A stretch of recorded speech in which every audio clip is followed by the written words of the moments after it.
Okay, what's up everyone? How's it going? Hope you're having a great Wednesday tonight. Hope you're doing well. Hope you're having a great day. I'm actually coming on a little early tonight. Want to talk about some stuff around sleep. Part of the reason I'm coming on early is the topic of the effects of not getting enough sleep. Is what I want to talk about, and the reason I'm coming on early is because I want to get some more sleep tonight. So I'm going to jump on real quick, talk about a couple things that popped up in my day today and thought they'd be helpful for you. So what happens when you don't get enough sleep? What are the things that your body goes through that can cause some other things to happen, some other things that you're feeling or experiencing that you might not directly link to sleep, but they actually could be causing certain things. And so for an adult, I think ages 20 something, 24 to 65, 25 to 65, you should be getting somewhere around 7 to 9 hours of sleep typically. I found personally that 7 hours is about the right amount for me, 7.5 at the most. If I sleep more than that, I actually I'm a little sluggish during the day, and just 7.5 is about right for me. You may need more. Some people think they need less, but there's a lot of studies out there that you can just search for and read on what getting less than 7 hours, what getting less than 6 hours, what getting less than 5 hours might do to your body in terms of how it would age it, how it would make you feel, how it would make you react, either age it quicker or feel worse, react worse, things like that. So not getting enough sleep, aside from the typical things like having mood changes or mood swings, not feeling like yourself all the time, having memory issues, forgetfulness, trouble concentrating. I've referred to brain fog as well in the past. You just feel like you can't snap out of it. You can't wake up in the morning, even if you drink your couple cups of coffee or whatever it is that kind of gets you going in the morning. Aside from those things, a couple tips or a couple things that could be happening to you is your immune system might not be as strong as it could be if you were getting enough sleep.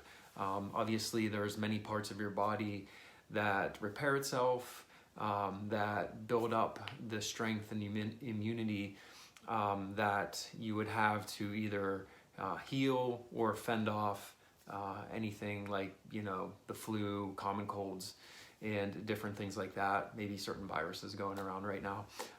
So having a weakened immune system is something that you're basically potentially could have because you're not giving your body enough time to repair and rebuild itself and build itself back up. The risk for diabetes goes up actually because when you sleep, your body actually balances itself out and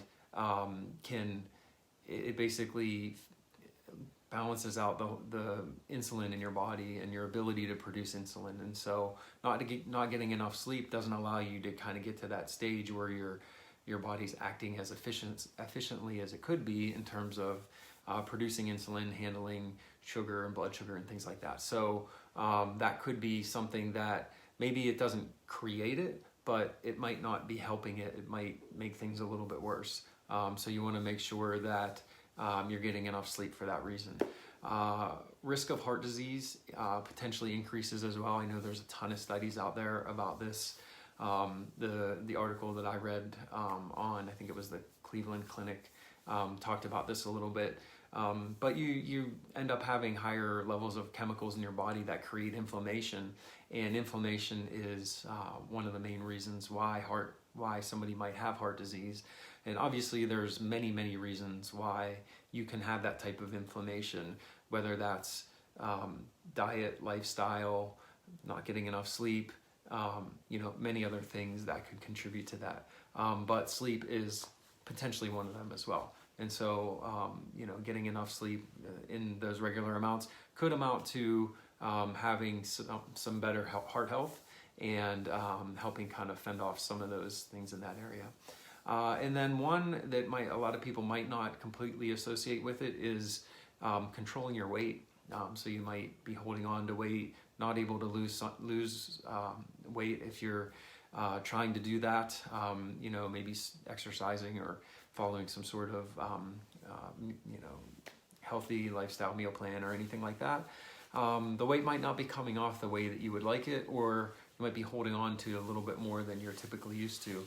And the reason is because when you sleep, the chemical that tells you that you've eaten enough and you're full is out of balance. And so it might not signal as well or as strongly as it would if you were getting enough sleep, which might cause you to overeat a little bit. So you might think your body isn't telling you that you're full, and you might continue to eat even though you've had enough for what your body requires. And so having enough sleep will help balance that chemical out and allow your body to, I always call it just working like it should, firing the way that it should.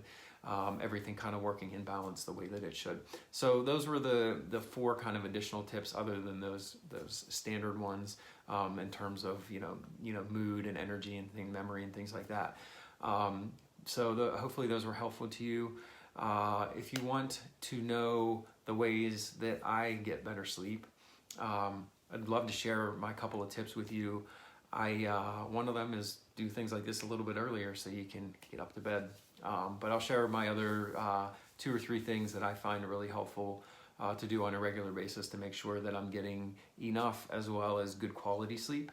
And also the reason why I've heard from a number of different people that that getting more sleep is more important than certain other things that you might think are worthwhile for whatever, getting up early and doing certain things like exercise and stuff like that. So I'd love to share a little bit more insight to that if you're interested to hear about it.